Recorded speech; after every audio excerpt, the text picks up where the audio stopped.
First of all, this is Cheryl, she's my wife. And and I'm Jeff, we're the Bowens. And I had a pretty bad accident, it was about 2 years ago. And actually had to go to the hospital. And they looked at me and stuff, and they checked my shoulder for breaks and everything else, and nothing conclusive came back. I must have had 20 x-rays on my arm all the way up and down and around. 4 or 5 months later, I'd been stuck in a chair, well, not stuck in a chair, but I couldn't get around. And I do a lot of construction work and stuff like that, and it was really jeopardizing our income. And we were looking at having to move and make a lot of changes in our lives because I had what they called frozen shoulder.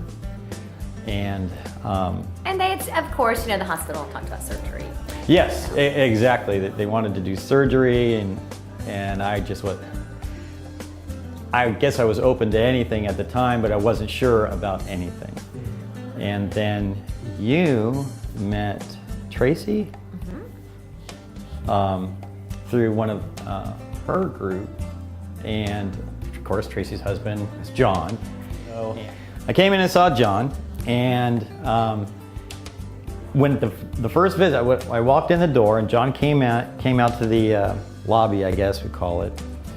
And so he said, well, what do you got going on? I said, well, I can move my arm about 3 inches from my side. That's all I could do, about 3 inches. And I can move my arm about like this. After the first visit, I was moving my arm out to about here. That was a miracle, without me screaming bloody murder. Yeah. That was pretty much a miracle. Yeah. And now it's, well, after about 2 months, was that all it was, about 2 months? 2 months. I mean, I pretty much Very consistent. Yeah, I had full range of my arm. I mean, now I'm back at work. I'm climbing on roofs, fences, climbing under houses, everything. And if it hadn't been for John, I don't know. I don't know what I would have done. I would try to figure out something I could do left-handed. That would have been it. And you'd be in a lot of pain. And I'd be in a lot of pain. So thanks, John, and we really appreciate him and everything he and Tracy have done for us and in our lives, and giving us back our lives. That's right.